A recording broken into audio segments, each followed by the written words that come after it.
hold up. Let me just take one quick second to thank all of our beloved listeners. We appreciate you. We love you. If you enjoy the show, take a second, give us a review, rate the show on iTunes. We really appreciate it. If you want to know more about us, visit our website, thebrothersgrindpodcast.com. And with no further ado. Welcome, and thank you for tuning in to the Brothers Grime Podcast. And now, your hosts, Brandon and Randall Witherspoon. Enjoy the show.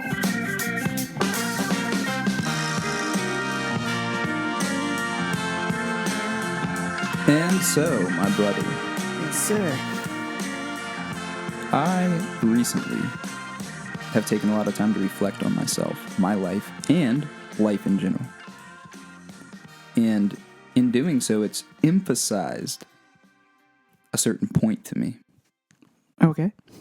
Which is material things are meaningless. To me, personally. I agree. Money, meaningless. Anything, any material object, stuff, cars, big fancy houses, expensive clothing, so on and so forth, means nothing to me. It's not important. You can't take any of it with you when you leave this world. I'm not saying that I would, be content living in a cardboard box, because that would be quite uncomfortable, but what I am saying is, I feel like people get way, way too caught up in striving to achieve certain status, yes. Right? It's almost as if they live their entire life to gain material possessions. For what reason? I don't know. I mean, it starts from as early as grade school. Sure. You need to learn this. Why? Because you need to go to college. Why? So you can get a good job. Why? So you can make money. Why? So you can buy things. Why? And then what? Exactly. You die. Yes. So you can have things that, again, like you said, ultimately don't matter. So our whole life is geared toward getting more stuff. That's what we're taught ever since we were children, Inadvertently, perhaps, by some. And I think a lot of teachers genuinely care about educating students and all of that. And maybe their end goal isn't, I want you to have stuff. But that's pretty much what they're doing. Ultimately, they're perpetuating that. Yes. Whether or not that's their intention, that's what they're doing.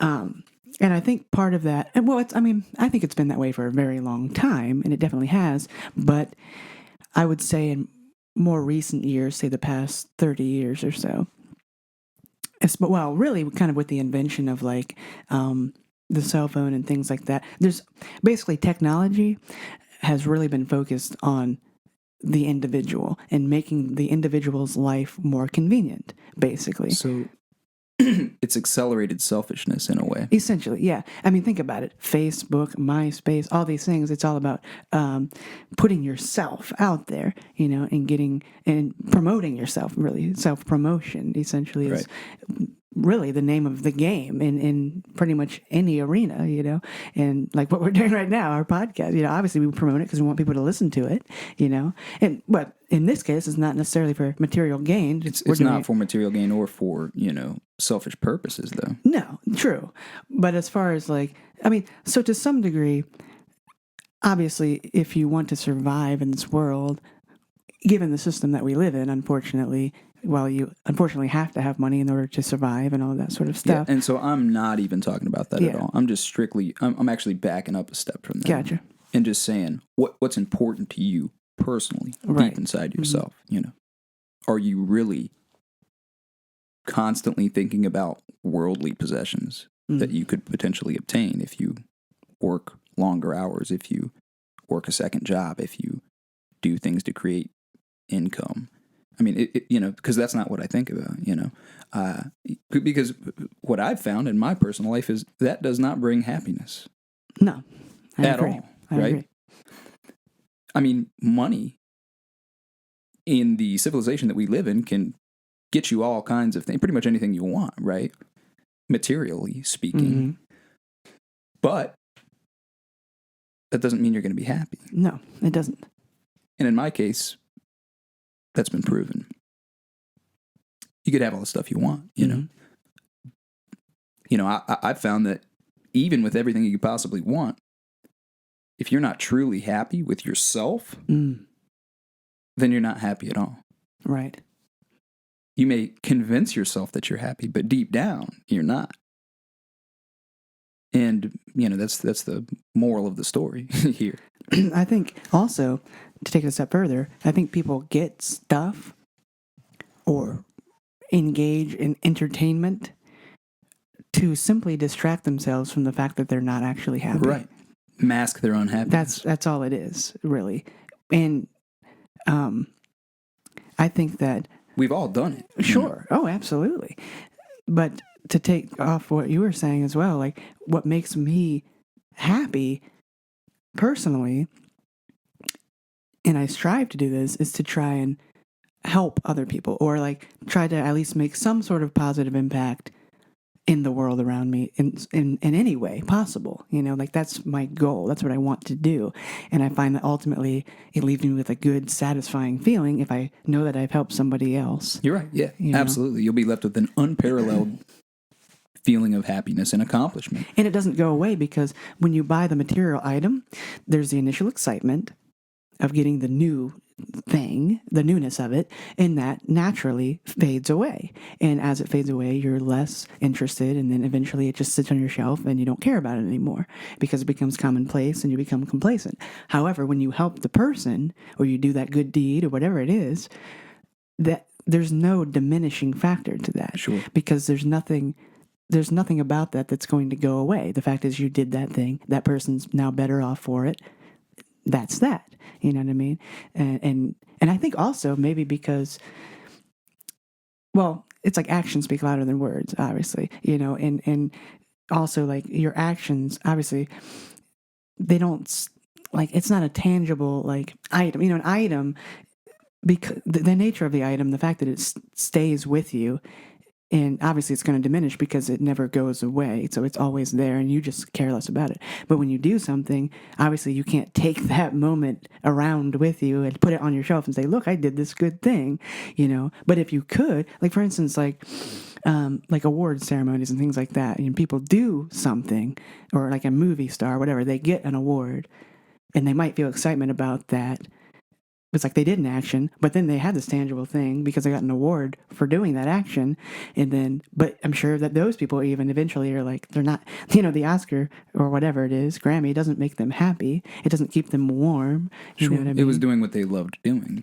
Yes. Right. Exactly. It gave them the satisfaction that they obtained. Yeah, the artistic nature and the creativity, you know, and that's probably part of why we like to do what we do here.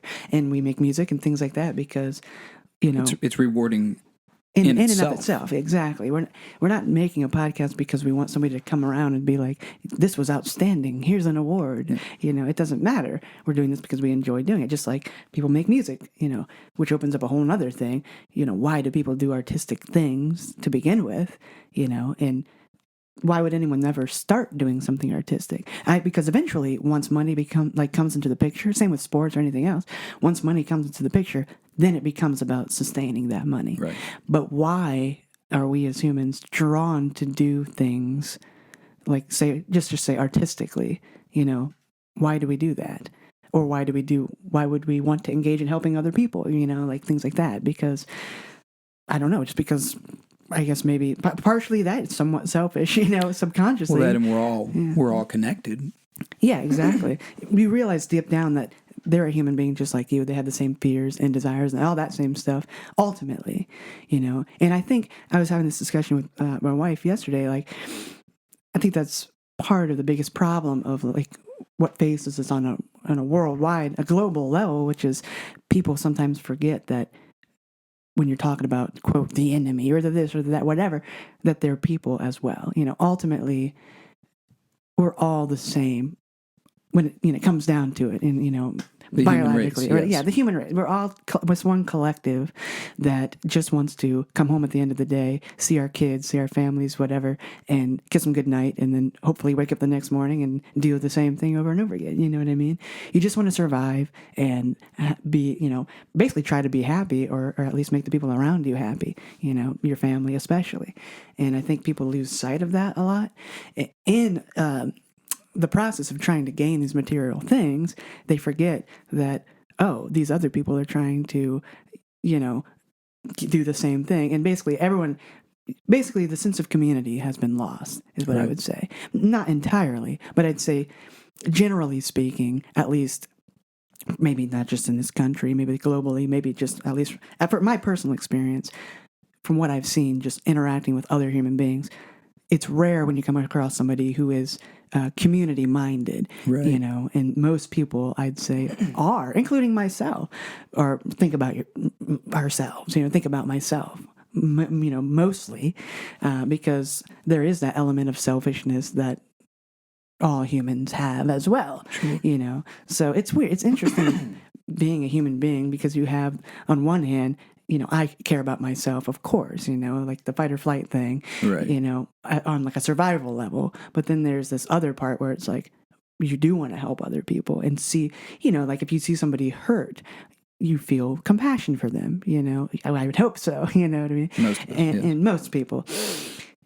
And all of that stuff. And I don't know, I wish people would be more compassionate overall, and take a step back and forget about political things and all that kind of stuff, and just realize, look, all of the made up garbage that really doesn't exactly, the concepts hold any that we've bearing come on up with. anything that's important. Like we've talked about before, like this border, And that's kind of what I was getting whatever, at, where I was going with it. Not even just like stuff like cars and shoes and jewelry. It's the unimportant stuff that is constantly dividing people. Yes. That really, I mean, I understand like certain, morals people have are going to differentiate between other people, because not everybody's the same, and that's something different. But stupid political garbage that really doesn't mean anything. That's just serving as a dividing wall between people. Yes. And creating, tension and hostile thoughts towards other human beings. It's ridiculous. And it's unnecessary. Absolutely. I agree 100%. And the shame of it all is that around the globe, everyone has been steeped in these ideas, these concepts that were created by man, like you said, like this country, that country, this idea, that ideology, or this ideology, that ideology, everyone has their things that they were raised based on their environment and all this kind of stuff, or their parents or whatever. So everyone has these presuppositions, about everything in life, so it's hard to break that way of thinking, you know what I mean? Break that tradition. Tradition, to defy the laws of tradition. There you go.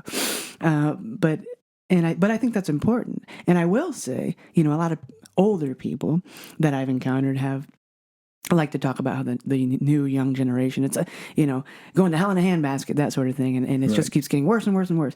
But to some degree, I'd have to differ with that. To some degree, I somewhat agree in certain aspects, but there is a certain level that I think our generation, and probably the generation after ours, is maybe starting to think about these things more so than previous generations. Yeah, and I certainly hope so. Yeah, I mean, that would be my greatest hope, is that the next future generations would be more conscious of other people and their cultures and that sort of stuff, instead of just thinking about me all the time, and we are the best, and we're the, what I don't agree with or submit to or think in my own mind is like this concept of being better than others, right, or being the best, whether it be politically or anything, you know what I mean? Like, I don't care about being better than you at anything, it's like, and maybe I'm just not really a competitive person by nature, but like, I enjoy playing games and sports and that kind of stuff, but I'm talking about like, as far as like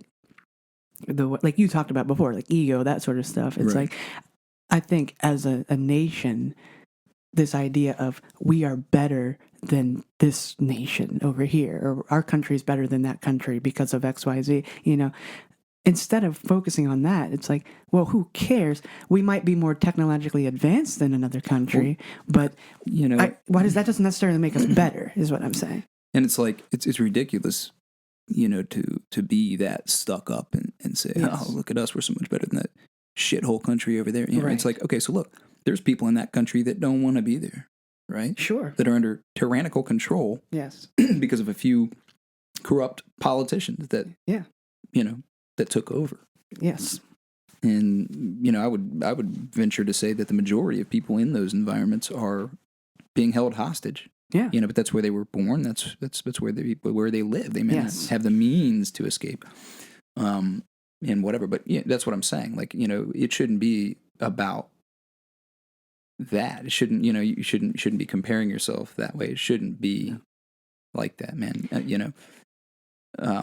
Obviously, I understand that there are terrorists and foreign countries that hate the United States, probably because of I would say people in those foreign countries. Yeah. Mm-hmm. Not the collective. Well, that would directly contradict what I just said. Yeah. But the people that control. Sure. Yes. That have, the powers that be. brainwashed or forced by the default to have these armies of loyal soldiers that would be willing to attack us or whatever. And obviously we have to protect ourselves from tyrannical dictators and evil people or people that hate us or whatever, because that is the situation we're in. So I'm not like anti-military or anti defending ourselves or anything like that, just to be clear. But I do think that it's preposterous for us to walk around with a chip on our shoulder and or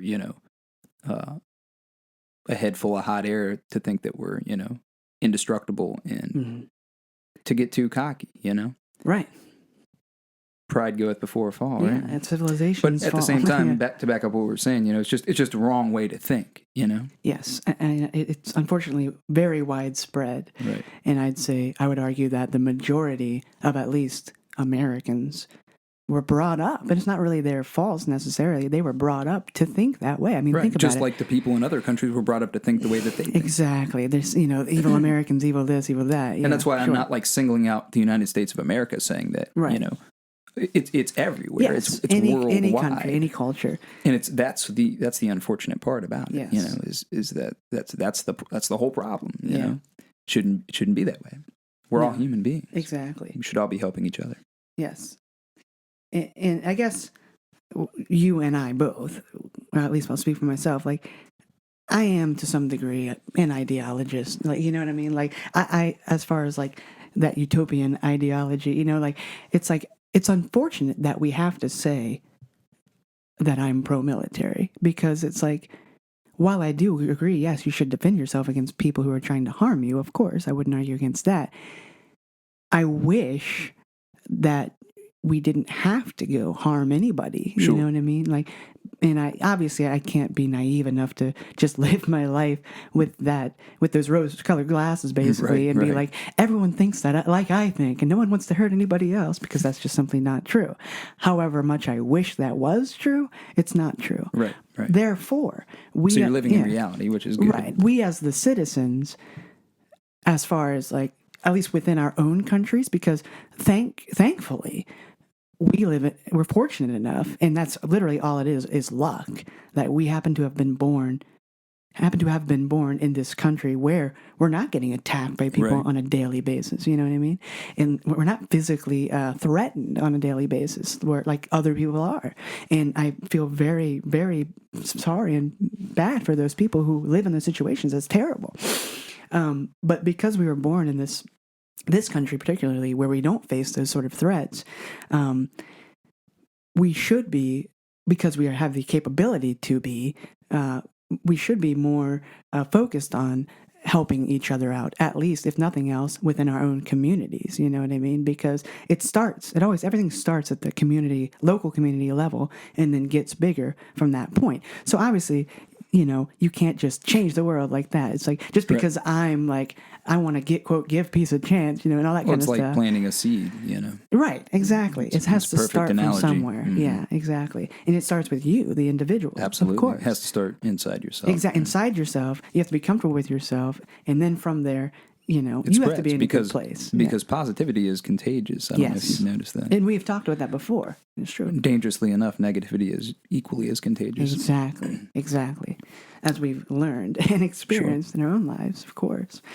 But I guess that's kind of the thing. Like, I have to kind of throttle myself back sometimes because I get these utopian ideas and I'm like, man, if only, things were this way, then everything would be awesome. Obviously it's like, but I have to remember that there are people out there who mean other people harm. Sure. There are people who want to take advantage of others, unfortunately. And I was talking to somebody not too long ago, a coworker, about this. You get any amount of people together. Say you get like probably as little as 3 people together, maybe even 2 people together. Anytime there's more than one person in a group, there's bound to be at least one person of that group who's going to try to control the other people. You know what I mean? Or at least think, my way is superior, you should listen to me. Right. And then, because I was trying to understand, or at least I was contemplating, like, why is it that some people have this desire to control what other people do? Mm-hmm. And I truly don't understand that desire. I don't have that desire. I don't care what anybody does. Right. But why is it that some people want to control others? Why is there good and evil? Yeah, I know. There's no it's an answer. unanswerable question, but I do believe that there's a difference between natural-born leaders, yes, like people who are just built to lead, yes. And typically, when you have those people, other people will tend to follow them. Sure. Right? Some people are just that way. Natural-born followers. Natural-born leaders and natural-born followers. Yes. And some people are just built and equipped and good at leading others. Mm-hmm. But there's a big difference between leading and controlling, right? Lead by example, and people will follow you. Yes. Exactly. I agree. That's the best way to lead. Sure. It's really, yeah. And like you've said, and like about, as far as like good leaders make good leaders, that's the whole thing, Mm-hmm. It's not about controlling other people. Right. It's about equipping people with knowledge, information, and for the good wisdom. Of everybody. Yeah. To be able to pass it on to them. So hopefully they'll pass it on to the next generation and so forth. Right. That's kind of the whole point behind existence, really, is to, I guess, work toward creating a more peaceful planet or situation for, everyone around, you know what I mean? And the thing is, what's sad to me, it doesn't really make me angry, it makes me somewhat sad, is the fact that when we say things like what we're saying right now, like about trying to make the world a better place and that sort of stuff, exists a certain group or groups of people that would label us as something because we're saying this, right, Right. And it's like, most likely condescending. Yes, exactly. But the thing is, like, and I don't want to sound egotistical and be like, everyone should think like me, but essentially that's what I'm saying, which is like, what is wrong? I guess my question would be like, what is wrong with wanting to help and make the world a better place? I mean, that's a cliche, but like wanting to at least do something to try and alleviate some stress or horrible situation that people might be living under, you know what I mean? To try to do something to help, and obviously there's nothing wrong with it, and there's lots of people doing that every day. Yes, and I applaud those people who have devoted their lives to those things, Right. Obviously on a much smaller scale than other people. Sure. That's not really any fault of our own, I guess. Do what we can do. You can only do what you can do. And again, it comes back to the material things. Unfortunately, if I could just not work. Unfortunately, we live in a material world. Yes, and we need money to survive. If I could, and I told my wife this before, if I could just not work and just instead go to a country or even somewhere within our own country that is, poor or whatever, where people are suffering, do something and just help people on a physical, real level, I would do that. It's called a missionary. There you go. Yeah. But, well, in my specific, to be candid here, my specific situation, because of my health issues and things like that, I have to have a job. I have to have health insurance because if I don't, I won't live. You know what I mean? Right. Unfortunately, but that's just the system that we live in. You know what I mean? Like you said.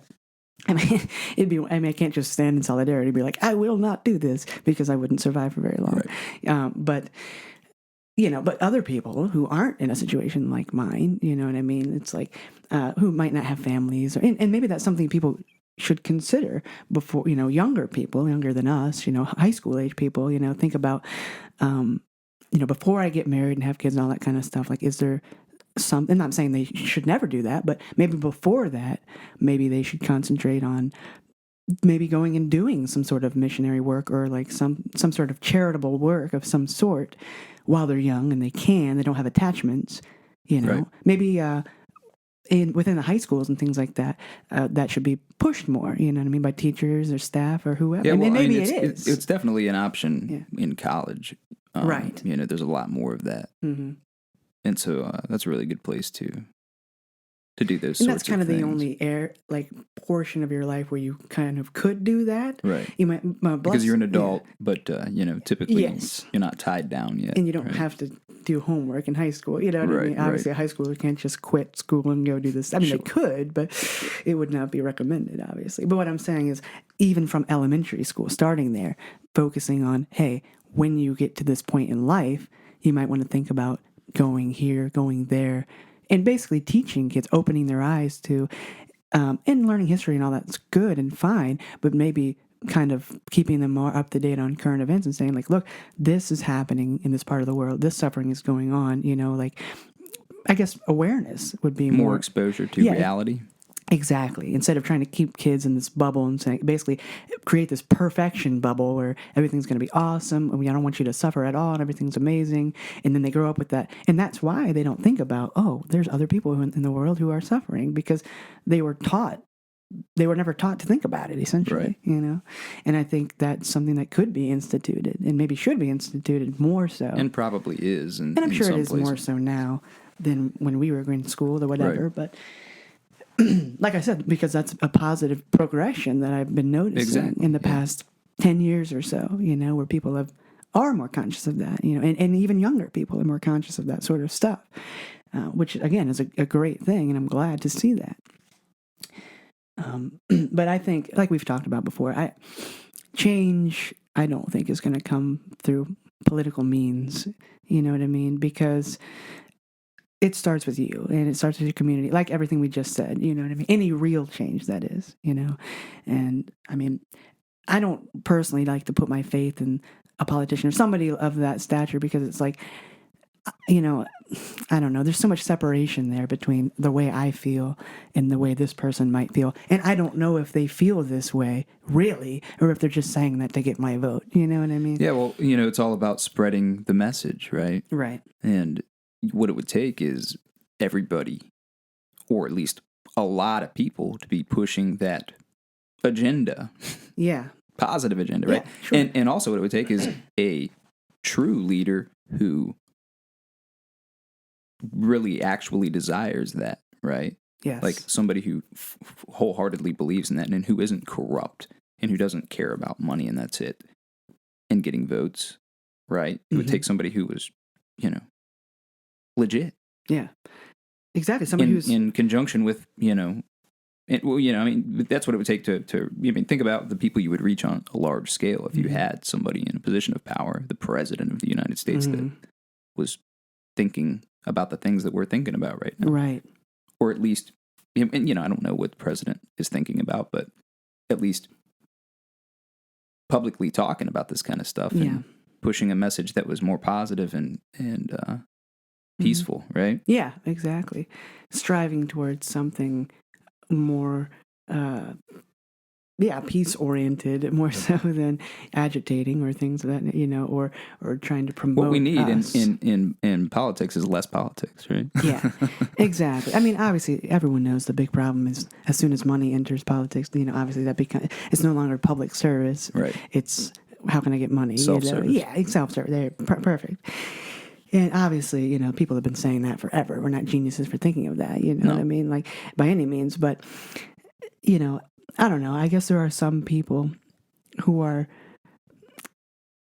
more likely to think about the things that we are talking about than others, you know what I mean? Given one side or the other, or no side, whatever, I don't care about that. Like, I don't know. I just like, because, for example, and I don't want to get super political or anything, but like the last election, basically, it's like, I was thinking about this the other day. Like, it's unfortunate that people were forced in a position to where it was not so much I like this person, it's that I don't like this other person more. Right. You know what I mean? And that's unfortunate. Yeah. I mean, it's been like that for a long time. It just sucks, like it does. And they say like vote with your conscience, and it's like that's impossible. We can't, right? Because these people and what they're saying don't reflect how I feel. Exactly. You know what I mean? So you're ultimately picking a lesser of two evils. Exactly. Which is, again, unless we had like a pure 100% democracy, right, where literally everything was voted on by all the people all the time, I guess that's the only technically true way of knowing exactly what the people want. You know what I mean? And that's, it would be very difficult to make that a reality, right. and I don't know if everybody would be happy with doing that, right, or right. Or interested enough to do that, passing small, minute sort of laws, right. And all that kind of stuff. Like, so I understand that no form of government is perfect and all that kind of stuff. So obviously, like, there are problems with anything, but I don't know. And we've talked about this before. It's like anytime you have a small group of people relative to the masses who are in control of the masses, there's going to be corruption. Right. Point blank. There's basically no way to avoid. Yeah, exactly. No way to avoid it. Completely. And I don't know. It's like, is there a solution? Probably not. Like, I don't know. Not to be pessimistic, but again, that's why we always come back to what can you just change yourself. And change the way that you because ultimately treat that's all others. You have control over.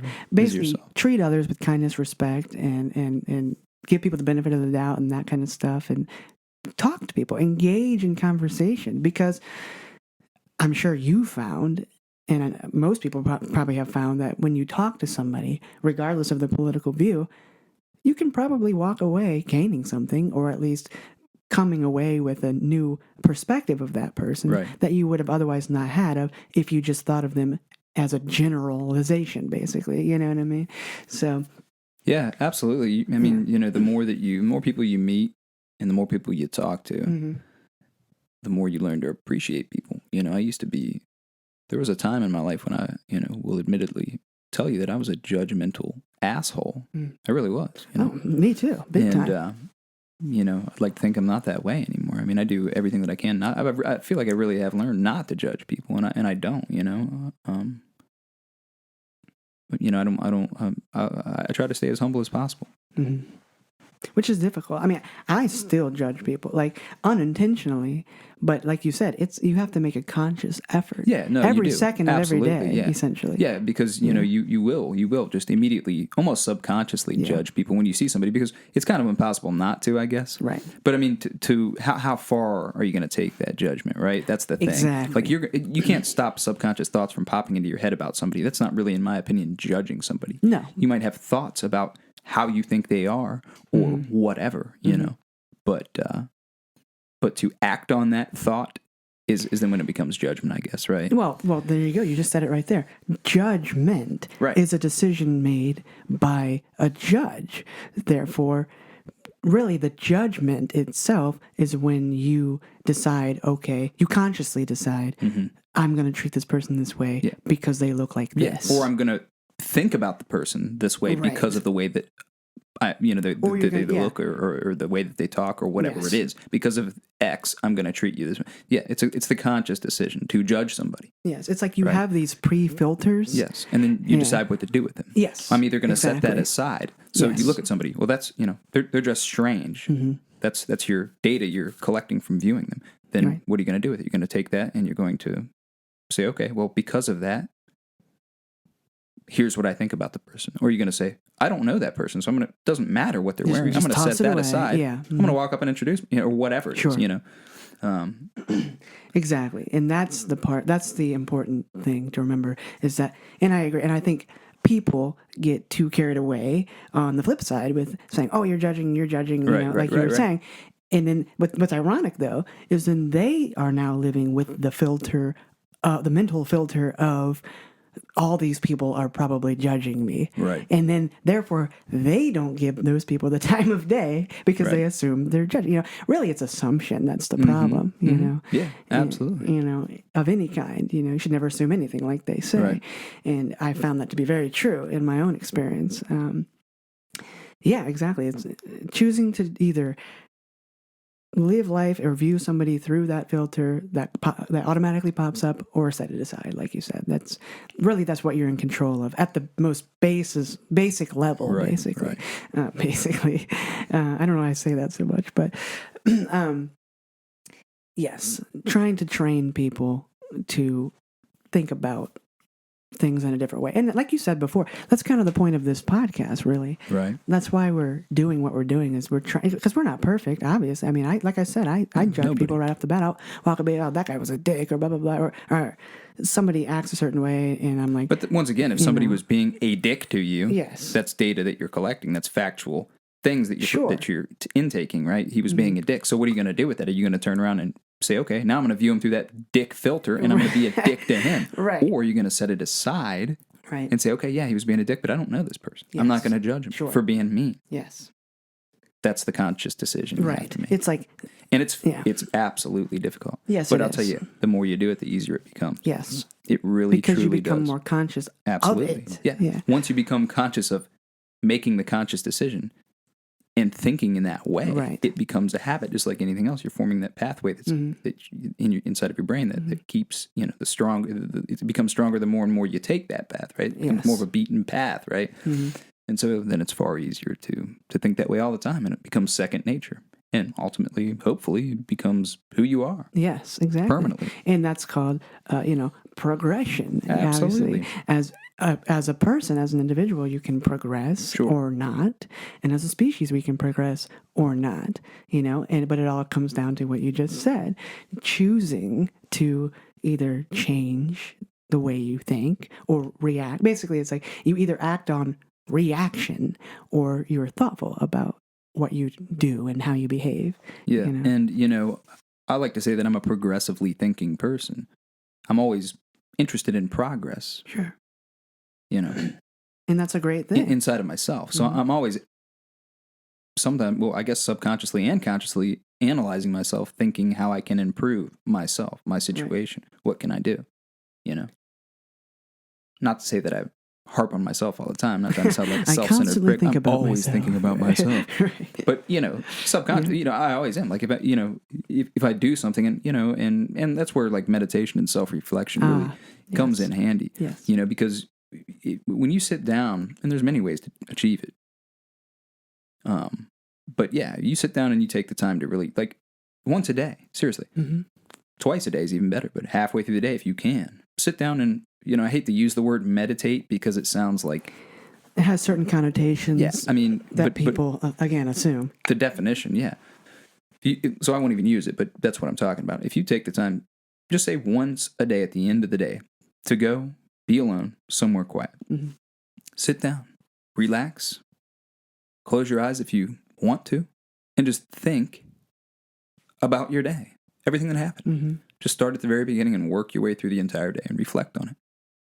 And you're going to come across a lot of things that you're going to be able to then expand on in your mind and think about. Mm-hmm. I wonder if I handled that situation correctly. What should I have done? Did I do it? And that is, that's how you progress. Exactly. Because if you just keep on trucking, you don't ever look back, at all, and you just keep on moving, and you don't take the time to think about the things that you do, then guess what? You're going to keep doing them. Yeah. Right or wrong. Yes. Exactly. It's like Adam Carolla says all the time, holding a mirror up to yourself. Right. As often as you can, and saying, like, basically looking at yourself and saying, who am I? Am I the person I want to be? And what can I do to become that person, basically? If you aren't, yeah. Yeah. Exactly. And ultimately, I don't think you ever will be. I don't think it's possible. I don't either. Obviously, because then you would literally just be perfect, which is impossible. Nobody is. Right. So obviously people are going to have their, slip-ups and, whatever. People make mistakes all the time, obviously. But again, that comes back to, are you going to learn from it? Sure. Or not?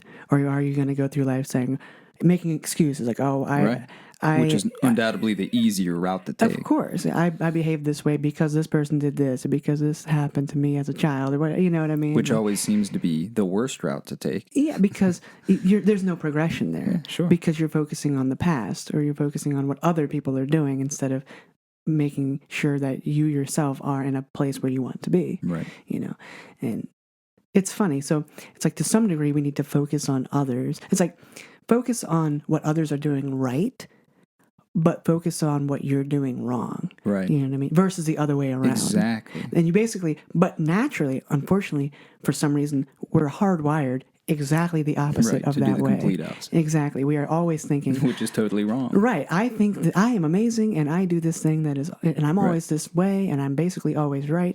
And this person, you won't believe what they did to me today and yada, yada, you know. And I'm guilty of that. That's for sure. is what you just said. You hit the nail on the head. I mean, that's the ticket to success. Mm-hmm. And when I say success, I'm talking about successfully making yourself a better person. Yes. That's the success that I'm referring to. Yes. Yep. Wise words, my friend. Yeah, well, it just hit me like a lightning strike. And I was like, wait a second, this is somewhat intelligent. I need to say this. But maybe that's why we like self-deprecating humor so much. We suck. Never listen to this podcast again. Probably. Because it is just self-reflection and saying, oh, I suck at this, this, and this, you know? And to me, that's funny. But yeah. Humility. So important. Yes, it is very important. It's lacking in our world today, unfortunately. But speaking of humility, I was just watching My Next Guest Needs No Introduction with David Letterman, which is his like original Netflix series. And if you haven't watched it, it's very interesting. He being David Letterman, just interviews various people, whether it be politicians or activists or artists, anyone. And it's really, really fascinating stuff. Anyway, so I started watching it recently, and I believe it's like the third episode. It's this young woman, and I can't remember her name, unfortunately, but she was... Basically, she won a Nobel Peace Prize when she was like 17 or something like that. Wow. Because for her work in activism in raising awareness for education for women, because I don't remember exactly the statistic, but basically there's like hundreds of millions of, or like 100-something odd million women in the world who have no access to education whatsoever. Because they're female. Because they're female, exactly. And it's horrible. And anyway, she, not to give too much away, but this is apparently common knowledge, not common to me because I didn't know it until I watched this. But anyway, she, when she was 15, I believe when she was 15, she was shot in the face at point blank range by the Taliban because they, obviously being extremists, they're against, women having rights and education and that sort of stuff. But thankfully she survived, and she, through surgeries, reconstructive surgeries and that kind of stuff, was able to survive. She was immediately flown to like England or something, and now she attends Oxford University now. Oh, that's fantastic. And she can't go back to her country right now because she hasn't been back to her country, I guess, like since the incident happened.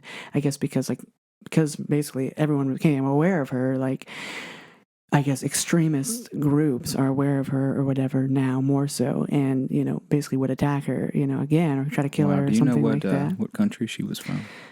I want to say she was from Iraq. I think. I'm not 100% sure on that. But it was some... Well, if you watch the David Letterman some show. Country in the Middle East that she was from. Apparently it's very beautiful, and it was like waterfalls and forests and all this amazing... Like, they showed like a picture or like some video clips of where she was from. And it's beautiful, all this stuff.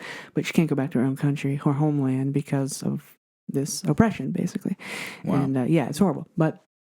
Anyway, I was inspired by her and her story and everything. And, as far as an example of what we were just talking about, which is somebody standing up and talking about something that's important and relevant in this world today, and injustice that's relevant and that needs to be talked about and pushed into the forefront. Absolutely.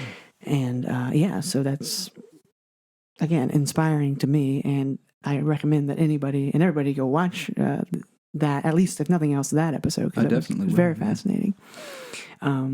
Also, another person that was featured on that show, not that same episode, but actually it was the episode where he interviews Barack Obama, which I found to be very interesting. But anyway, you learn a lot about him and all that kind of stuff. But anyway, they got to talking about the march from Selma to Montgomery, Alabama, back in the 60s, which I didn't really know a whole lot about because, unfortunately, honestly, I hadn't really been taught about it in school and that kind of stuff, at least not much. Maybe they grazed over it, but anyway, essentially, it was back in the civil rights movement, and blacks didn't have voting rights, I guess, in certain parts of the country, down Alabama, and so they formed this march. They were going to march from Selma to Montgomery, to the governor's whatever, and demand for voting rights, that kind of stuff.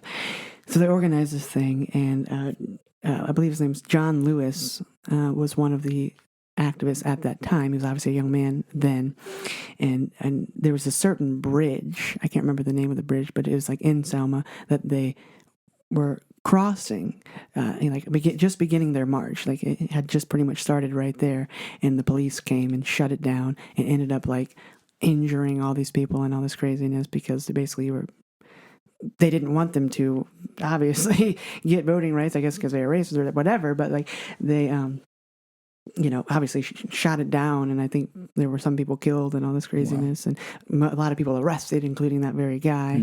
And anyway, that's another person who had, and then a little bit later they reformed and actually completed the march successfully, and then got the rights and all that kind of stuff. So it ends up good, but just another example of like someone who's standing up for something that is wrong, or against something that's wrong, and raising awareness of it, which I think is important. Absolutely, it's important in this day and age, because in the world we live in today, while at least in our own country, like we don't witness these horrifying injustices firsthand. Exactly. These things still do take place, and it's easy to be complacent because we are from a prosperous nation. Then we don't witness this stuff. And so you could go through life, and I believe many, many people have gone through life not even thinking about this stuff, because either they were never told about it, or they were unaware about it, whatever, or unaware of it. And they just lived their lives, made money, died, and that was that. Right. And I think that's probably the vast majority of people, obviously, because you have these standouts that come around every once in a while and make a change, which is, I applaud those people, obviously. And it's incredible what one person can do, or what they can inspire others to do, Right.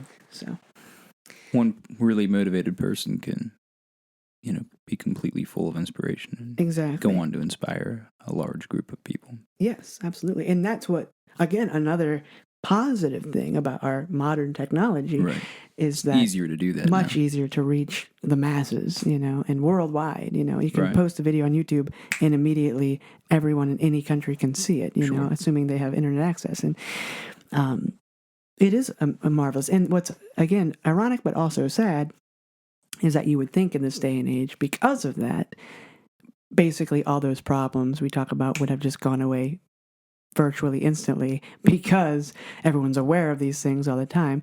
But unfortunately, maybe because of an oversaturation of information, like our generation just grew up hearing about these atrocities, and we guess maybe became complacent because we're just desensitized to it. Exactly. We're just like, well, that's just this country, and they're just always like that, and well, whatever, it's not me, which is what is kind of being purported now, unfortunately, because of certain people in certain positions saying, well, we need to focus on us. Who really cares about those people? What's the difference? We're prosperous. Who cares? I don't like that at all. So anyway, it's, I don't know. There's a lot of problems, and obviously we can't solve them all, at least not on our own. All at the same time. Exactly. So tackling one thing at a time, or at least raising awareness, and which is, I guess, what we try to do here on this podcast. And maybe we should start instituting more possible or current events. I don't want to make this like a news podcast, but like as far as, like making people aware of, hey, look, here's a thing that happened, in this place, and this sucks. So let's talk I'll about definitely it. bring it up. This is totally an open forum. I like to talk about whatever's on my mind. Sure, absolutely. There's certain things, specific things that I'm intrigued in that we kind of rotate back to from time to time. But I like having discussions like this with you in particular because we see eye to eye. Yeah, absolutely. We really do. And it's cool to be able to work it out, and have a conversation about it and, go down different paths and open things up and put it on the table for other people to hear, in plain English, right? Yeah, absolutely. And I appreciate you because sometimes I will go off on a thought and then you're like, that sounds fantastic. However, it's completely impossible because of X, Y, and Z. And I'm like, darn it, you're right. You know what I mean? So you snap me back to reality. So that's good. Yeah, but it is good. Yep.